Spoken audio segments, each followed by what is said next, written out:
awesome style.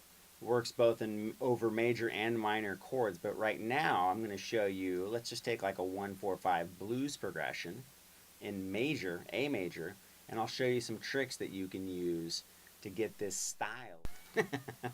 All right, so we have an A major chord. Now in this particular shape, there's so much that we can do, okay? Now what I'm going to start with is I want you to visualize if we're playing here, this would lead us to be able to play a major pentatonic. Okay? Now, if you don't know that, that's okay, but what I'm going to tell you is that what I'm about to do falls into that scale pattern. Okay? So if I'm in A major here, position 3 of that A major pentatonic is right here behind the chord. So I'm on the 5th fret and the 7th fret, but position 3 of A major is right here. It's 7, 9, 7, 9, 7, 9. Then we got 6, 9. Okay? And then from there, it's not going to matter because we're not using it in this particular instance. But we are going to use these notes. Okay, and that totally outlines that chord. Now, I'll do something like that where I'll hit the top part of the chord and then maybe slam the bottom, and then I'll start my riff. Now what I did there was I took the A note itself and I slid up into that position 3 of A major pentatonic, and I went 7 to 9. Jump down to the 7th fret on the D, back up to the 9th fret.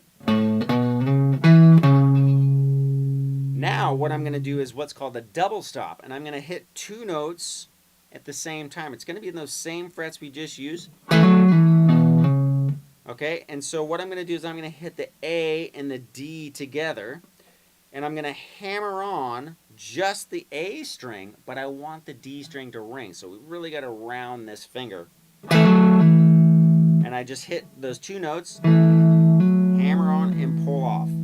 Okay? So it's... Alright, I hit it twice. Right, so we got...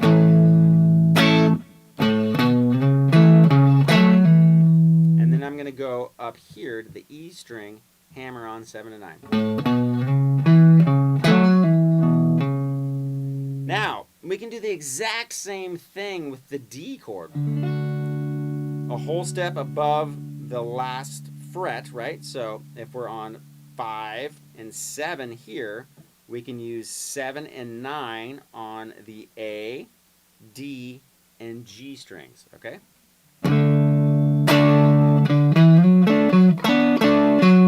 Now I'll just change the riff up a little bit, but the same concept applies. 5, slide up 7 to 9. Okay, so I went. Same idea, but instead of hammering on and pulling off, I'm going to pick those. I'm going to hammer on, but then I'm going to pick the double stop on the D and G, 7th fret, again, and I'm going to come back to the 9th fret of the A. So we got...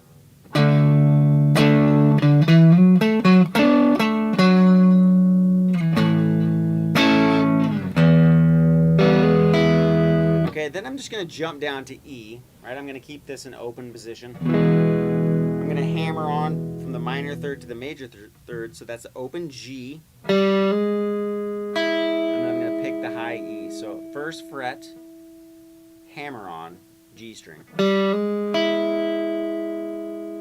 And then I'm going to come back to the A, okay? Now, I went down here to hit the E, but I can do the same thing I just did on the D, on E major. Same thing. So we can literally take these 3 major chords and apply that same concept. Whole step up from the chord, the three first strings. So for on A, I have the E, A, and D strings I can use. If I move down a set of strings, I'm on the A, D, and G, I can use 7 and 9 on those. If I moved it up to E here, I could use 9 and 11 on the A, D, and G. So I could just go.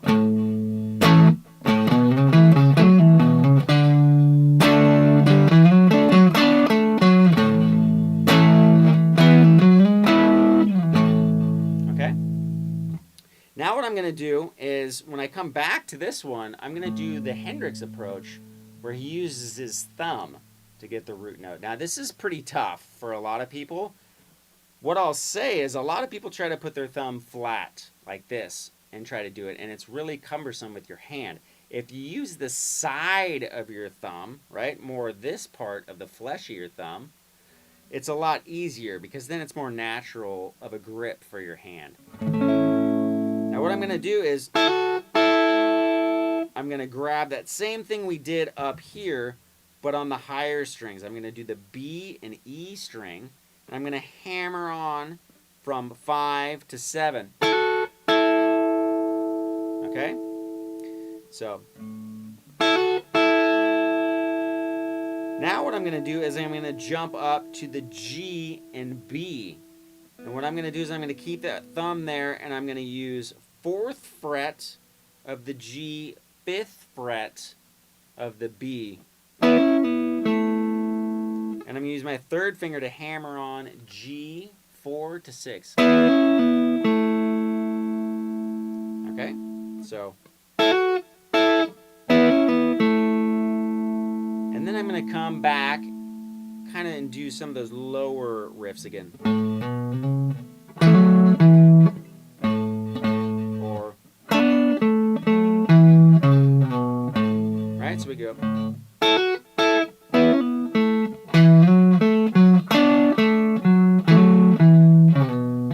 Let's do that. So we got.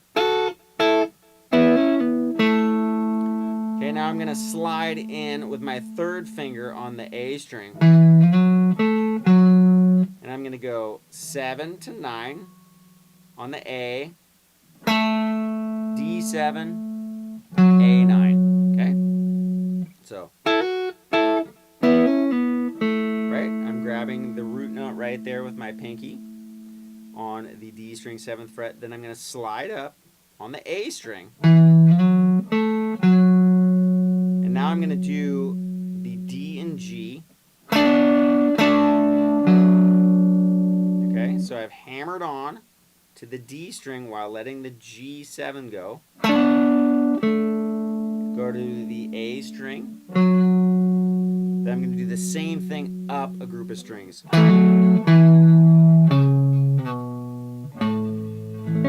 So it's. Now I'm going to slide from 9 to 7 on the E.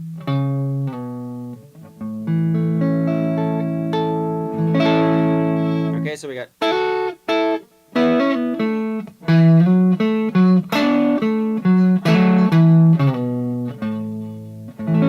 So when I go 7 to 9, it's not, it's more like a slide. So you're sliding as you pick it. So you don't want it to go. You want it to go.